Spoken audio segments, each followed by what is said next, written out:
In the illustrious world of stage magic, where prestige and precision reign supreme, there exists an unlikely rising star, Hopsworth the Great, formerly known as just Bob the Rabbit, before he discovered his grandfather's old magician hat in a dusty warren.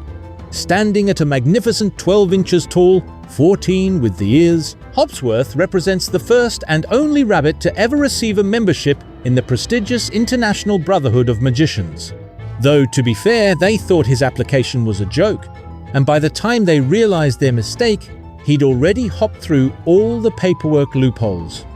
Our story primarily follows Hopsworth's increasingly chaotic attempts to perform at the city's premier magic venue, managed by the perpetually exasperated Theodore Blackwood. Poor Theodore, a third-generation theatre owner, never imagined his greatest challenge would be explaining to a rabbit why eating the props isn't considered making them disappear. Supporting our cotton-tailed conjurer is his reluctant assistant, Barbara Brown, a former professional magician's assistant who answered a vague job posting and now finds herself trying to explain the concept of misdirection to someone whose natural instincts tell him to freeze or run away when surprised. The regular cast of characters includes Milton the Skeptic, a front-row seasoned ticket holder who's made it his personal mission to debunk Hopsworth's tricks, unaware that most of them succeed purely by accident.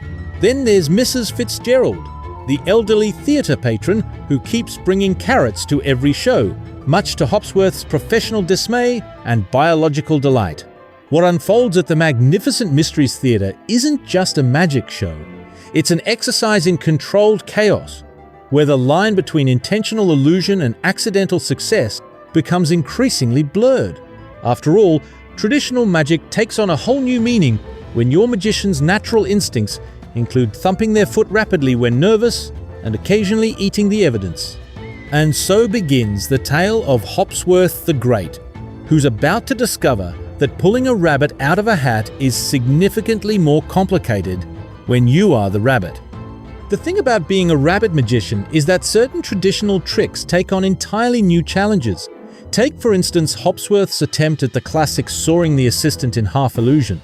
The rehearsal went splendidly until someone in the front row sneezed, triggering Hopsworth's fight-or-flight response, causing him to dash into his emergency burrow under the stage while still holding the saw. Poor Theodore had to update the theatre's insurance policy 3 times in 1 month. Act of Rabbit isn't a standard clause in most entertainment venue coverage, particularly after the infamous multiplying doves incident. Due to some confused natural instincts, several very confused rabbits were accidentally created instead. The doves were found later, hiding in the orchestra pit, and Theodore filed for emotional damage compensation. Barbara Brown's attempts to teach Hopsworth the art of card manipulation have been, let's say, unique.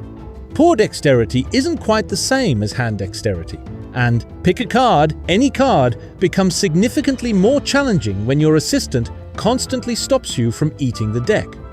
The most significant challenge came with the water escape trick. Hopsworth insisted on attempting Houdini's famous water tank escape, unaware that the traditional method doesn't involve drinking all the water and then asking for a bathroom break. Milton the Skeptic spent 3 weeks trying to figure out how the trick was done, completely missing that Hopsworth was simply very thirsty, but nothing quite compared to the vanishing cabinet routine. Hopsworth managed to master the art of disappearing perfectly, though reappearing proved more problematic, especially when the stage crew discovered a complex network of burrows leading to every carrot farm within a 5-mile radius. Mrs. Fitzgerald's habit of bringing carrots to every show didn't help. During one particularly memorable levitation act, Hopsworth spotted her front row snack and, in a moment of instinct-driven genius, accidentally invented what is now known as the floating food frenzy, the first magic trick that combines levitation with stress eating. The other magicians in the circuit don't quite know what to make of their furry colleague. The Great Magnifico once challenged Hopsworth to a magic duel, only to forfeit when Hopsworth interpreted "pull a rabbit out of a hat" quite literally, by pulling himself out of his own hat, creating a paradox that made several physicists in the audience faint. And then there's the matter of the volunteer segments. Hopsworth's signature move of thumping his foot rapidly when nervous has accidentally hypnotized entire rows of audience members. Theatre staff must now include a disclaimer that side effects may consist of an inexplicable craving for lettuce and the urge to hop rather than walk.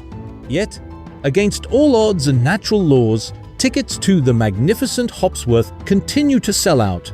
It could be because no two shows are the same, especially since Hopsworth himself never quite knows what will happen. While signing yet another insurance claim, Theodore often says, "It's not magically gone wrong if nobody can tell what the trick was supposed to be in the first place." It all came to a head during the annual Magicians' Championship, where Hopsworth competed against the most incredible illusionists in the world. The stakes? Only the prestigious Golden Wand Award and the title of World's Greatest Magician. The final challenge required each magician to perform their most spectacular illusion.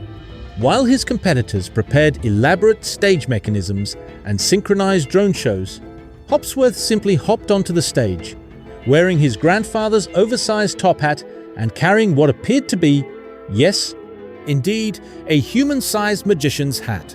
In what would later be dubbed the Great Reversal, Hopsworth attempted what no rabbit magician had ever dared, pulling a human out of a hat.